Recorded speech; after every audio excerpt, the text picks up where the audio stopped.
ఆయన పెట్టిన పార్టీ కూడా మారుతుందా? అసలు రెండు పడవలపై కాలు వేయడం సాధ్యమేనా? ఎలక్షన్ కమిషన్ నుంచి అధికారిక గుర్తింపు వచ్చింది, సరే మరి ప్రజలు ఓటేస్తారా?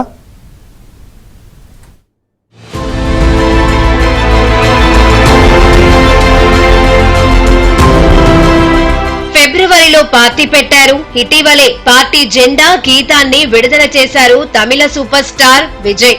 తమిళ వెట్రిగలం టీబీకే పేరుతో ఈయన పెట్టిన పార్టీకి కేంద్ర ఎన్నికల సంఘం గుర్తింపునిచ్చింది. ఈసీ గుర్తింపు లభించడంతో టీబీకే పార్టీ అసెంబ్లీ ఎన్నికల్లో పోటీ చేసేందుకు అర్హత సాధించిందన్నారు విజయ్. 2026లో జరిగే తమిళనాడు అసెంబ్లీ ఎన్నికల్లో పోటీ చేస్తామని విజయ్ స్పష్టం చేశారు. దీంతో విజయ్ అభిమానుల్లో సందడి నెలకొంది. రాజకీయాలలోకి రావాలనుకున్న హీరోలు తమ పార్టీ ప్రకటించడానికి ముందో తర్వాతో సామాజిక సందేశం ఇచ్చే సూపర్ డూపర్ హిట్ సినిమాలు తీశారు చాలా మంది హీరోలు. కానీ తమిళ దళపతి విజయ్ హీరోగా వచ్చిన గోట్ మాత్రం బాక్స్ ఆఫీస్ దగ్గర బోల్తా కొట్టింది. దీంతో విజయ్ వ్యతిరేకులు ఆయన రాజకీయాలలోనూ బకరా అవుతారనే ప్రచారం మొదలెట్టేశారు.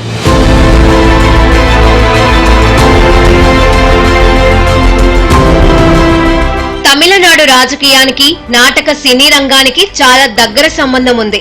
సినీ స్టార్లను తమిళనాట డెమోగాడ్స్ గా చూస్తారు. పార్టీ పెట్టి అధికారంలోకి వచ్చిన ఎంజీఆర్ మరణించే వరకు సీఎం గా ఉన్నారు. అన్నాదురై, కరుణానిధి, జయలలిత లాంటి వారు బాగా రాణించారు.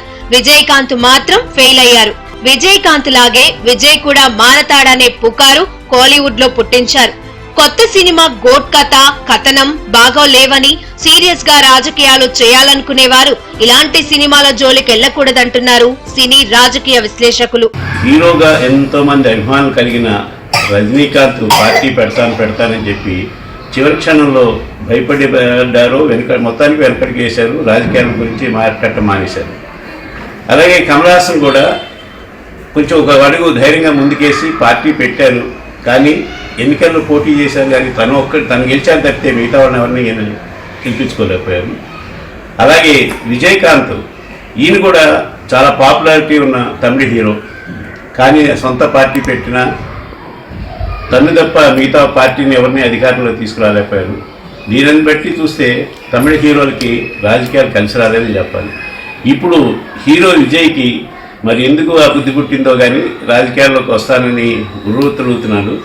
చరిత్రని ఒకసారి పరిశీలించి తర్వాత అతను ముందు స్టెప్ వేస్తే బాగుంటుందేమో. తమిళనాడులో ఇప్పటికిప్పుడు ఒక కొత్త పార్టీ రావడానికి అనుకూలమైన పరిస్థితులు ఏమి లేవని చెప్పాలి. ఎందుకంటే డిఎంకే అధినేత స్టాలిన్ ప్రభుత్వం ప్రజాకర్షక పథకాలతో అద్భుతంగా ముందు వెళుతోంది. అన్నా డిఎంకే పార్టీ ఎక్కడో ఉందో తెలియని పరిస్థితి ఉంది. సినిమాను సినిమాలానే చూడాలని రాజకీయాలకు లింక్ పెట్టకూడదంటున్నారు విజయ్ అభిమానులు.